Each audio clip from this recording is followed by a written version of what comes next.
Deck officers are a vital part of the onboard management team taking charge of an expensive vessel and its equally valuable crew, guests, or cargo. You will take key decisions in maneuvering the vessel and controlling its navigation, communications, and security. You'll need to be decisive, unflappable, and able to inspire confidence in others, as well as to be a good team member with effective communication skills. Confidence, enthusiasm, and self-reliance are also essential attributes. We all know that the second officer takes specific responsibility for navigation, the upkeep of charts and software. They oversee navigation and radio equipment and undertake bridge watches at sea, and may also be the vessel's designated security, safety, or medical officer. What are the responsibilities of the second officer as per SMS or safety management responsibility? The safety management responsibilities of the second officer report to the master for all navigational watchkeeping duties, the chief officer for all the watchkeeping, and he maintain work. He supervises junior operation level and support level function. The main and enormous responsibilities of the second officer is an executive officer designated as the navigational officer and belongs to the operational level of the vessel. Safety management responsibilities of second officer include, but are not limited to, the following: familiarize himself with the procedures of the safety management system and comply with same. It is the duty of second officer to use his best endeavors to ensure that the provisions of the Code of Safety Working Practices for Merchant Seamen and the company's policies and comply with to improve the standard and safety consciousness among the crew.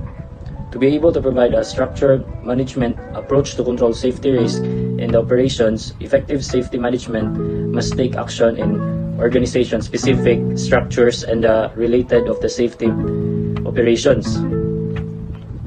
Prepared a passage plan for an intended voyage under the direction of master. A passage plan for a voyage is developed and used by a ship's bridge team to the safest and the more favorable and economic route.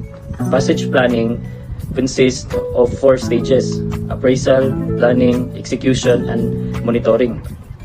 This comprehensive plan, which covers the voyage from the berth to berth and it adapted into bridge management practices, should be detailed and easy to understand.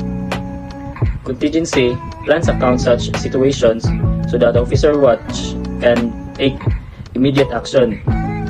Contingency planning, which include alternative routes, safety anchorage, port of shelter, waiting areas, and emergency berths. All navigational equipment of the vessel is to be kept in good order, regularly served and maintained. Intending and safety keeping of required spares of the navigational equipment on board. Today, a ship officer has myriad of marine navigation equipment which make his life a lot simpler, thanks to the advance in technology. Moreover, present-day seafarers are trained as to know the function of operation of all modern-day navigational equipment that has made in journey at the sea smooth and safer. With modern-day facilities and automation, a ship today has several advanced navigation equipment system which give accurate data to the voyage. And lastly, all navigational charts and hydrographic publications for the intended voyage to be fully corrected up to date and form current notices to the mariners, navigational warnings, and other sources. All ships are required to carry etiquette and to up-to-date charts. It contains the recent chart correction data, update to the nautical publications, and information that is vital for the safety of the navigation.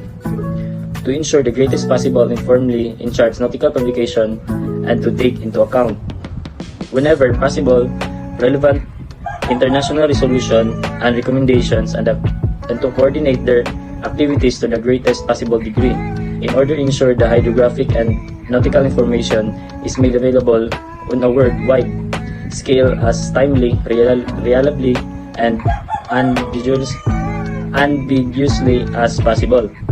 a known position to be fixed on a chart daily at sea, and a known sheet to be submitted to the master. A known report is a data sheet prepared by the ship's chief engineer on a daily basis.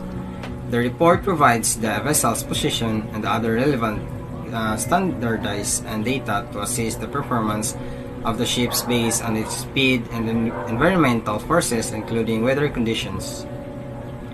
An abstract of navigational logs to be maintained, preparing reports and returns as per company's procedure. Occasionally, a shipmaster might extract specific kinds of information from his vessel logbook and record them in a separate volume, sometimes called an abstract log. Keep a cargo watch in a port as per direction of the chief officer and applicable rules and regulations. Watch arrangement for keep a deck watch when the ship is in port shall at all times be adequate to ensure the safety of life of the ship, the port and the environment, and the safety of operation of all machinery related to cargo operations. Observe international, national, and local rules. So, this also includes the following, such as assist chief officer in preparing vessel for classification and statutory surveys and ships, operational routine duties, and day-to-day work. Ship has many duties, that's why a person needs to be assisted in managing the day-to-day work. Next one is to act as a medical officer in ships without doctors and treat the ship's crew under the directions of the masters and upkeep of medical locker. Because as we all know, there is no hard professional doctor on board, that's why they need to help each other when someone is having a bad health. Next one is to act as a male officer on passenger ships and supervise the loading and discharging of mail. Next one is compliance with applicable port, terminal, and dock safety regulations. Because when we are docking or we are going to the port terminal or port, we need to follow safety regulations based on the terminals or based on the rules that was set by the terminal or the port. Next is assistant to spill coordinator, chief officer on the scene as per SOPEP. Next one is compliance with the company's documented safety and security procedures. And as we all know, a ship can go without a company compliance documents or without the necessary documents needed for a vessel to navigate. So, with regards to the ISM responsibilities of a second officer, it also includes the following, such as carrying out of emergency duties as per emergency response procedures and as directed by command and control, wherein as a second officer, you really need to carry out these responsibilities during emergency situations, as you are obliged to do this as part of your particular job, and in charge of the lifeboat during rescue operations and while abandoning ship, wherein it is also important to get this situation or any circumstances by applying the prerequisite requirements that we needed, and also to comply with applicable rules of the STCW Convention, wherein we all know that STCW Convention is a prerequisite